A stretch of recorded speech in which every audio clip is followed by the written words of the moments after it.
Hello friend, welcome back to my channel. आज जनवरी की 7 तारीख है और अभी लगभग हर जगहों पर काफ़ी तेज़ ठंड पड़ रही है। नर्सरी पर भी आजकल आपको अलग अलग वैरायटी के फ्लावरिंग प्लांट देखने को मिल रहे होंगे। मेरे एक फ्रेंड का कमेंट आया था कि जरबेरा के प्लांट को लेकर एक कंप्लीट वीडियो शेयर कीजिए। आजकल जरबेरा का ग्रोइंग सीजन भी है, इसलिए मैं आपके साथ ये वीडियो शेयर कर पा रहा हूँ। वीडियो को स्टार्ट करने से पहले बता दूँ कि ये प्लांट जितनी सुंदर फ्लावरिंग करता है, इसकी केयर उतनी ही ज़्यादा कॉम्प्लिकेटेड रहती है। इसलिए अगर आपको ये प्लांट नेक्स्ट ईयर के लिए बचाना है तो वीडियो में बताई गई सभी इम्पोर्टेंट इन्फॉर्मेशन को फॉलो भी करना होगा। जरबेरा एक परमानेंट फ्लावरिंग प्लांट है। इस प्लांट में सर्दियों में ज़्यादा फूल आते हैं क्योंकि ये प्लांट एक ठंडे क्लाइमेट में ग्रो होने वाला प्लांट है। लेकिन अगर इसको सही जगह पर रखा गया तो ये गर्मी में भी फ्लावरिंग करता है। बस उस टाइम पर फूलों का आकार थोड़ा छोटा रहता है। ये जितने भी प्लांट आप देख रहे हैं, इनमें से कुछ लास्ट ईयर के हैं और कुछ प्लांट को मैंने रिसेंटली परचेज किया था। फ्रेंड, वैसे ये प्लांट एक परमानेंट प्लांट है, लेकिन पहली बार मेरे लास्ट ईयर के जरबेरा के प्लांट सर्वाइव कर पाए हैं। सबसे पहले इसकी प्राइस की बात कर लेते हैं। अपने ग्रोइंग सीजन में ये प्लांट आपको प्लांट के साइज़ के अकॉर्डिंग 100 रुपीज़ से 250 तक की रेंज में मिल जाएगा। लेकिन जब भी आप इस प्लांट को खरीदें तो ऐसा प्लांट खरीदें जो ब्लैक सॉइल में लगा हो, क्योंकि जरबेरा के जो प्लांट पूना की नर्सरी से आते हैं वो मेनली रेड सॉइल में लगे रहते हैं और जिस समय आप इनको खरीदते हैं वो काफ़ी हैवी फ्लावरिंग कर रहे होते हैं। लेकिन फ्रेंड, रेड सॉइल में लगे जरबेरा के प्लांट ज़्यादा दिनों तक सर्वाइव नहीं कर पाते। इसलिए जब भी आप इस प्लांट को खरीदें तो कोशिश करें कि ये प्लांट ब्लैक सॉइल में लगा हो। प्लांट के फूलों के साइज़ की बात करें तो ज़्यादातर पौधों में बड़े आकार के फूल ही आते हैं। इन सभी फूलों का डायमीटर लगभग 3 इंच का है और सर्दियों के मौसम में कभी कभी फूलों का साइज 4 इंच तक भी हो सकता है। ये प्लांट की वैरायटी पर भी डिपेंड करता है, पर फिर भी जितने भी मैंने इसके प्लांट ग्रो किए हैं, इन सभी में बड़े आकार के फूल ही आते हैं। बड़े साइज के फूल होने के साथ साथ इसकी एक खास बात और भी है। ये फूल एक बार खिलने पर लगभग 20 दिनों तक पौधों पर बने रहते हैं। इनकी कुछ वैरायटी में तो ये फूल अपना कलर भी चेंज करते हैं। इस प्लांट की केयर को लेकर मैंने कुछ दिन पहले एक वीडियो भी शेयर किया था। उसमें इसकी रिपोर्टिंग और फर्टिलाइज़र की इन्फॉर्मेशन भी दी थी और उसका अपडेट भी उसी वीडियो में मिल जाएगा। फ्रेंड, किसी भी प्लांट का अपडेट देने से पता चल जाता है कि प्लांट पर किया गया काम सही है या गलत है। इसलिए मैं ज़्यादातर वीडियो में अपडेट ही देता हूँ। जरबेरा के जिस पार्ट से इसके बड्स निकलते हैं उसे क्राउन कहते हैं। इसी पार्ट से इसमें नई बड्स निकलती हैं और इन्हीं बड्स के किनारों से इसमें नई पत्तियां भी आती हैं। जब भी आप इस प्लांट को नर्सरी से खरीदने के बाद नए गमले में शिफ्ट करें तो इस पार्ट को मिट्टी के ऊपर ही रखें। अगर इसमें थोड़ा भी मिट्टी पड़ गई तो ये पार्ट सड़ना स्टार्ट हो जाता है, जो धीरे धीरे फैलकर कुछ टाइम के बाद पूरे प्लांट को ख़राब कर देता है और फिर हमें लगता है कि नर्सरी में तो ये प्लांट ठीक था और नई सॉइल को देने के बाद क्यों ख़राब हो गया। मेरे इन सभी प्लांट का ये वाला पार्ट सॉइल के ऊपर ही है, इसलिए इस प्लांट पर अभी भी कोई भी प्रॉब्लम नहीं आई है। मैंने इन सभी पौधों को प्लास्टिक के गमलों में ग्रो किया है, लेकिन जिन साथियों को इस प्लांट का ज़्यादा एक्सपीरियंस नहीं है वो इसे मिट्टी के गमले में ही ग्रो करें तो ज़्यादा अच्छा है। अगर आपको प्लास्टिक या मिट्टी के गमलों को लेकर कुछ कन्फ्यूजन है तो डिस्क्रिप्शन बॉक्स में उससे रिलेटेड वीडियो का लिंक भी मिल जाएगा। मैंने इन 8 इंच के गमलों में इस प्लांट को ग्रो किया है और जनरली 8 से 10 इंच के साइज़ का गमला इस प्लांट के लिए बेस्ट रहता है, क्योंकि जब ये ग्रो करता है तो काफ़ी ज़्यादा फैलता है और इसी प्लांट में से नए प्लांट भी निकलने लगते हैं। इसलिए कोशिश कीजिए कि गमला गहराई में कम और चौड़ाई में ज़्यादा हो। अगर आप भी प्लास्टिक का गमला यूज कर रहे हो तो उसके बेस में मल्टीपल ड्रेनेज होल कर दीजिए, क्योंकि प्लास्टिक के गमलों के अंदर मॉइस्चर ज़्यादा रहता है और इनमें मिट्टी के गमलों की तरह पानी का इवेपोरेशन नहीं होता। हमारे नए साथियों को इन चीज़ों का अंदाज़ा नहीं होता, जिस कारण भी उनके पौधे नर्सरी के लाने के कुछ दिन के बाद ख़राब हो जाते हैं। जरबेरा का ये फूल सिंगल पेटल में है, इसका मतलब अब ये इससे ज़्यादा ग्रो नहीं होगा, क्योंकि इसमें पेटल्स की एक ही लेयर रहती है। लेकिन ये वाला फूल मल्टी पेटल पैटर्न में है। जनरली जरबेरा में आपको ये 2 ही वैरायटी देखने को मिलेगी। मेरे पास ज़्यादा प्लांट मल्टी पेटल वैरायटी के ही हैं।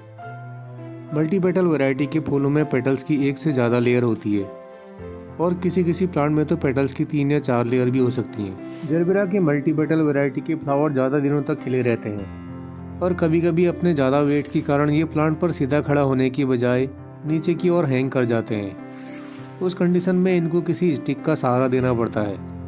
लेकिन सिंगल पेटल वाली वैरायटी में इस तरह की प्रॉब्लम नहीं आती, पर ये फूल थोड़ा जल्दी मुरझा जाते हैं। जब भी आप इस प्लांट को खरीदने नर्सरी पर जाएंगे तो आपको मेनली इसकी दो वैरायटी के प्लांट मिलेंगे। एक में पत्तियों का आकार काफ़ी बड़ा रहता है। जनरली जो ये लंबी पत्तियों वाले प्लांट होते हैं, ये छोटी पत्तियों वाले प्लांट के कंपैरिजन में थोड़ा हार्डी रहते हैं। मेरे पास जरबेरा के जितना भी प्लांट थे, उनमें से लंबी पत्तियों वाले प्लांट ही ज़्यादा सर्वाइव कर पाए। इस प्लांट की पत्तियाँ थोड़ा छोटी हैं और इसका यही प्लांट मेरे पास बचा है। जब भी कभी धूप की इंटेंसिटी तेज़ रहती है तो इसकी पत्तियाँ थोड़ा मुरझा भी जाती हैं। इसलिए जब भी टेम्परेचर थोड़ा ज़्यादा रहता है तो मैं इस प्लांट को और प्लांट से अलग छाया वाली जगह पर रख देता हूँ। इस प्लांट की पत्तियाँ तो सबसे ज़्यादा लंबी हैं और जब से मैं इसे नर्सरी से लेकर आया हूँ तब से मैंने इसे नए गमले में शिफ्ट भी नहीं किया है। जब भी मैं इस प्लांट को दूसरे गमले में शिफ्ट करूँगा तो आपके साथ ज़रूर शेयर करूँगा। एक्चुअली ये प्लांट इतने ज़्यादा सेंसिटिव रहते हैं कि इनको रिपोर्ट करने के बाद डर लगा रहता है कि ये प्लांट सर्वाइव कर पाएगा कि नहीं। सॉइल की बात करें तो इसे कोई स्पेशल सॉइल की ज़रूरत तो नहीं रहती। आप इसकी सॉइल में 30% गार्डन सॉइल, 30% कंपोस्ट और 30% सैंड का यूज करें और बचे हुए 10% में नीम खली ऐड करें। नीम खली जहाँ एक फर्टिलाइज़र का काम करती है, वहीं मिट्टी में पाए जाने वाले ऐसे माइक्रो ऑर्गेनिज्म को किल करती है जो प्लांट की जड़ों को सड़ाने का काम करते हैं। जो सॉइल मैंने आपको बताई है, इसमें पानी रुकेगा नहीं और पानी डालने के कुछ देर बाद ही एक्स्ट्रा पानी इसके ड्रेनेज होल से बाहर आ जाएगा। यहीं पर इसकी वाटर रिक्वायरमेंट के बारे में भी बता देता हूँ। फ्रेंड, ये प्लांट जितनी अच्छी फ्लावरिंग करता है उतनी ही ज़्यादा केयर भी मांगता है। इसको आप कंट्रोल वे में ही पानी दें और इन सर्दियों में तो भीगने के लिए इसे बिल्कुल भी बाहर न रखें। जब भी आपको इसके ऊपर की सॉइल ड्राई दिखाई दे, थोड़ा सा पानी दे दें। इट मीन्स कि इसको एक साथ ही ज़्यादा पानी देने के बजाय कम पानी बार बार दें। कुछ लोगों को ये सब बहुत डिफ़िकल्ट लग रहा होगा, पर फ्रेंड, अगर इतने सुंदर फूल देने वाले पौधों को परमानेंटली अपने गार्डन में रखना है तो ये सब काम तो करना ही पड़ेगा। जरबेरा के प्लांट का ज़्यादातर लोगों के पास सर्वाइव न कर पाने का एक कारण इसकी पत्तियों में होने वाला फंगल अटैक भी है। मैं इसकी पत्तियों को थोड़ा पास से दिखाता हूँ। आपको इसमें छोटे छोटे सफ़ेद रंग के स्पॉट दिख रहे होंगे। ये एक फंगल डिजीज़ है और ये डिजीज़ धीरे धीरे पूरे प्लांट पर फैलकर उसे एंड कर देती है। इस पर लगभग एक हफ्ते पहले मैंने फंजीसाइड और नीम ऑयल का स्प्रे भी किया था, फिर भी ये प्रॉब्लम सॉल्व नहीं हो पाई। और वैसे भी इस पर कोई केमिकल पेस्टिसाइड डालना ठीक नहीं रहता। इस प्रॉब्लम को सॉल्व करने का सबसे अच्छा तरीका यही है कि इन्फेक्टेड पार्ट को ही रिमूव कर दिया जाए। मैं इन सभी प्लांट की इन्फेक्टेड पत्तियों को हटा रहा हूँ, साथ ही मैं इसकी पुरानी पत्तियों को भी हटा रहा हूँ, क्योंकि पुरानी पत्तियों में बीमारी लगने के चांसेस ज़्यादा रहते हैं। जिस तरह हम हार्डी प्लांट्स की प्रूनिंग करते हैं और उसमें नई शूट्स की ग्रोथ फास्ट होती है, उसी प्रकार इसकी पुरानी पत्तियों को हटाने से भी इसके सेंटर से नई पत्तियाँ निकलती हैं। ये नई पत्तियाँ फ्रेश और ग्रीन रहती हैं और इन पर इजीली कोई डिजीज़ भी नहीं लगती। मैं इस प्लांट की पुरानी पत्तियों को भी हटा रहा हूँ, जिससे इन फ्यूचर इसमें नई फ्रेश पत्तियाँ निकलेंगी। फर्टिलाइज़र की बात करूँ तो इस पर हमेशा ऑर्गेनिक फर्टिलाइज़र का ही यूज़ करें। तेज़ ठंड में आप इस पर कभी कभी कुछ दाने DAP या बैलेंस NPK का स्प्रे भी कर सकते हैं, लेकिन केमिकल फर्टिलाइज़र को साल में एक बार ही यूज करें। इस प्लांट के लिए सबसे अच्छा फर्टिलाइज़र सीवीड एक्सट्रैक्ट, चाय के पत्तियों से बनी खाद, केले के छिलकों से बनी खाद या वर्मी कंपोस्ट हैं। इनमें से किसी भी ऑर्गेनिक फर्टिलाइज़र का यूज इस प्लांट पर महीने में एक बार किया जा सकता है। फ्रेंड, सर्दियों में इस प्लांट पर ज़्यादा फ्लावरिंग रहती है और उस टाइम पर इसे ज़्यादा फर्टिलाइज़र की रिक्वायरमेंट भी होती है। इसलिए आजकल आप कोई भी ऑर्गेनिक फर्टिलाइज़र इस पर महीने में 1 या 2 बार भी यूज कर सकते हैं। ऑर्गेनिक फर्टिलाइज़र से रिलेटेड वीडियो का लिंक मैंने डिस्क्रिप्शन बॉक्स में दे दिया है। आपको ठीक लगे तो उस लिंक से उस वीडियो को भी देख सकते हैं। मैंने इन सभी पौधों पर कुछ दिन पहले चाय की पत्तियों से बनी खाद और कुछ दाने DAP के यूज़ किए थे। अब मैं इस महीने के एंड में इस पर सीवीड एक्सट्रैक्ट का स्प्रे करूँगा, क्योंकि एक ही फर्टिलाइज़र को बार बार देने से भी इनका असर थोड़ा कम रह जाता है।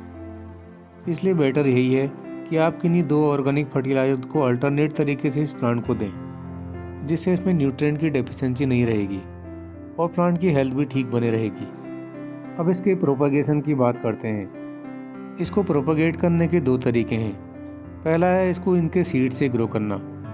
जब प्लांट पर फ्लावरिंग पूरी तरह से स्पेंट हो जाए तो उस समय इसके बीजों को स्टोर करके इनसे नए प्लांट तैयार किए जा सकते हैं। हालांकि इनका सक्सेस रेट थोड़ा कम ही रहता है, फिर भी सीड से इसके नए प्लांट रेडी हो ही जाते हैं।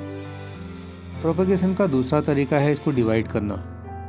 जब ये प्लांट काफ़ी ज़्यादा ग्रो कर जाता है तो इसके बेस से कई बेबी प्लांट निकलते हैं, जिनको इसकी मिट्टी से अलग करके इसका नया प्लांट तैयार किया जा सकता है। इस मेथड से नए प्लांट तैयार करने का सक्सेस रेट भी ज़्यादा ही रहता है। जिस भी फ्रेंड ने इस वीडियो के लिए रिक्वेस्ट किया था, आई होप कि उन्हें इस प्लांट से रिलेटेड कंप्लीट इन्फॉर्मेशन मिल गई होगी। लेकिन फिर भी इस प्लांट को गर्मियों में बचाने के लिए काफ़ी मेहनत करनी पड़ती है। अगर आपके घर के पास कोई छाया वाली जगह ना हो तो मैं तो यही कहूँगा कि इस प्लांट को एक विंटर फ्लावरिंग प्लांट मानकर ही खरीदें, क्योंकि मई और जून में बिना छाया वाली जगह के इसको नेक्स्ट सीज़न के लिए बचाना काफ़ी मुश्किल रहता है। फिर भी जो भी साथी इसे अपने पास ग्रो कर रहे हैं उन सभी के लिए all the best. I hope कि आपको वीडियो ज़रूर हेल्पफुल लगा होगा। आपने इस प्लांट को लगाया है कि नहीं, मुझे कमेंट करके बताइएगा।